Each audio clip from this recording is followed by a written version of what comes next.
민수기 하면 보통 숫자를 세는 좀 지루한 책이라고 생각하기 쉬운데요.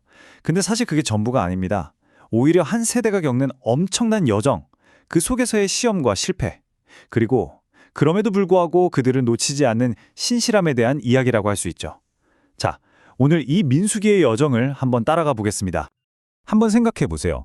원래대로라면 정말 짧으면 몇 주, 길어야 한두 달이면 충분히 갈 수 있는 거리였거든요. 근데 그 여정이 무려 40년이나 걸렸다는 겁니다.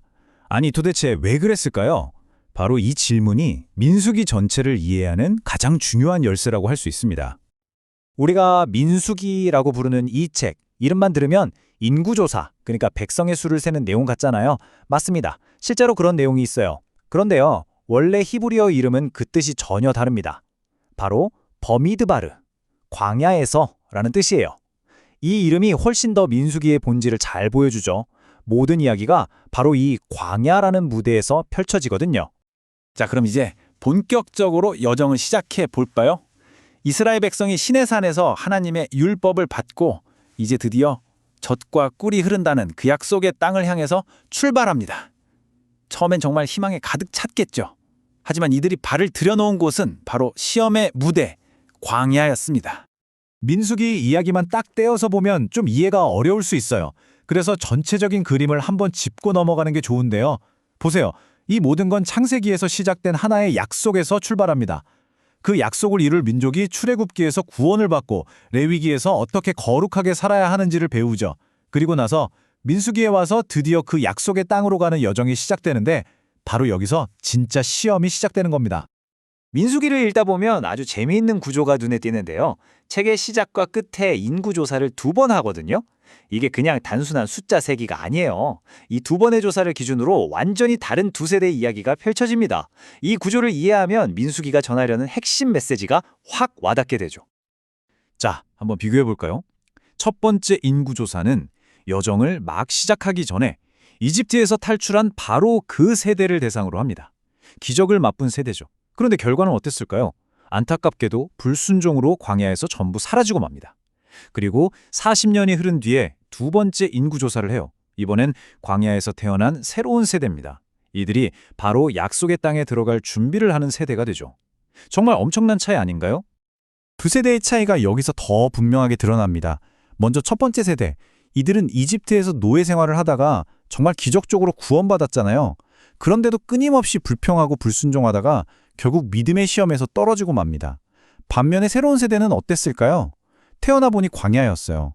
고생 속에서 자랐죠. 하지만 바로 그 과정 속에서 하나님의 신실하심을 똑똑히 목격하고 결국 약속을 이어받을 새로운 기회를 얻게 됩니다. 아니 도대체 무슨 일이 있었길래 첫 세대는 그렇게 실패했던 걸까요? 무엇이 그들의 운명을 갈랐을까요? 민수기는 그들의 여정을 40년짜리 방황으로 만들어버린 아주 결정적인 순간들을 생생하게 보여줍니다. 모든 것의 시작은 바로 숫자 12였습니다. 이제 약속의 땅이 정말 코앞에 보이는 가데스 바네아라는 곳에 도착했어요. 여기서 모세가 각 지파를 대표하는 12일령을 뽑아서 정탐꾼으로 보냅니다. 우리가 들어갈 땅이 어떤 곳인지 미리 보고 오라는 거죠. 그런데 돌아온 정탐꾼들의 보고가 완전히 달랐습니다. 10명은 뭐라고 했냐면 그 땅 사람들 완전 거인들이에요. 우린 메뚜기 같아요. 절대 못 이깁니다. 완전히 두려움에 사로잡힌 보고였죠. 하지만 딱 두 사람, 여호수아와 갈렙은 달랐습니다. 아닙니다. 저 땅은 정말 좋은 땅입니다. 하나님이 함께 하시면 우린 충분히 이길 수 있습니다. 이렇게 믿음으로 보고를 한 거죠. 자, 백성들은 누구의 말을 들었을까요? 안타깝게도 10명의 부정적인 보고, 그 두려움의 목소리를 선택하고 맙니다. 하나님을 원망하고 다시 이집트로 돌아가자고까지 하죠. 그리고 이 불신앙에 대한 대가는 정말 혹독했습니다. 바로 그 결과가 광야에서의 40년이었던 겁니다. 근데 문제는 이 불순종이 한 번으로 끝나지 않았다는 거예요. 광야 생활 내내 계속됩니다. 고라라는 사람이 무리를 지어서 모세의 리더십에 정면으로 도전하는 반역을 일으키기도 하고요. 심지어는 위대한 지도자였던 모세마저도 백성들의 끝없는 불평에 화를 참지 못하고 하나님의 명령을 어기는 실수를 하고 맙니다. 그 결과가 뭔지 아세요? 모세 역시 약속의 땅에 들어가지 못하게 돼요. 이 불순종의 결과라는 게 정말 누구에게도 예외가 없었던 거죠.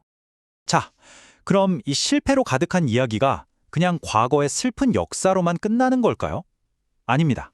이 40년이라는 고통스러운 시간은 역설적으로 우리에게 정말 중요한 교훈을 남겨줍니다.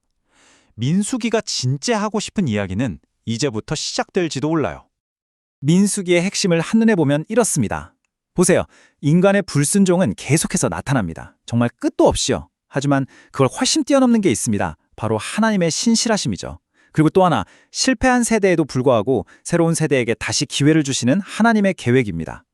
이 둘 사이의 팽팽한 긴장감, 그리고 그 속에서 피어나는 희망, 이게 바로 민수기가 우리에게 보여주는 진짜 메시지입니다.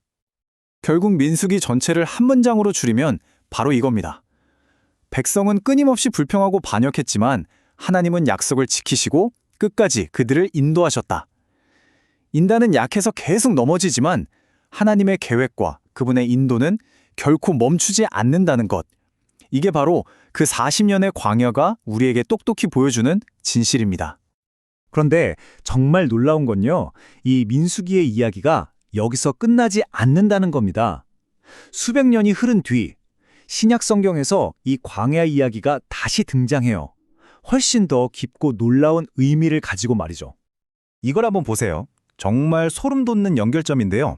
이스라엘 백성이 40년 동안 불평하고 불순종하며 실패했던 그 광야라는 무대에서 예수님은 40일 동안 똑같이 시험을 받으십니다. 하지만 결과는 정반대였죠. 예수님은 완벽하게 순종하심으로 모든 시험에서 승리하셨습니다. 이스라엘 전체가 실패했던 바로 그 자리에서 예수님 한 분이 완벽하게 성공하신 겁니다. 광야 이야기 중에 정말 좀 이상하게 들리는 사건이 하나 있어요. 바로 놋뱀 사건인데요. 백성들이 또 불평을 하니까 이번엔 독을 가진 불뱀들이 나타나서 사람들을 물기 시작합니다. 사람들이 죽어나가죠. 그때 하나님이 주신 해결책이 뭐였냐면 놋으로 뱀 모양을 만들어서 장대 위에 높이 매달라는 거였어요. 그리고 뱀에 물린 사람 누구든지 그 놋뱀을 쳐다보면 살 거라고 하셨죠. 그리고 실제로 쳐다본 사람들은 모두 살았습니다. 아니, 그냥 쳐다보기만 하면 산다니 이게 도대체 무슨 의미일까요? 그 비밀이 신약 성경에서 풀립니다. 예수님께서 직접 이 이야기를 언급하시거든요. 장대 위에 놋뱀이 달렸던 것처럼 자신도 십자가 위에 달려야 한다고요. 저주와 죽음의 상징인 그 놋뱀을 바라봐야만 살 수 있었던 것처럼 똑같이 저주와 죽음의 상징인 십자가에 달리신 예수님을 믿음으로 바라보는 사람만이 영원한 생명을 얻을 수 있다는 정말 강력한 메시지인 거죠.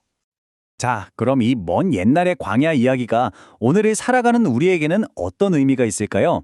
몇 가지로 정리해 볼 수 있겠습니다.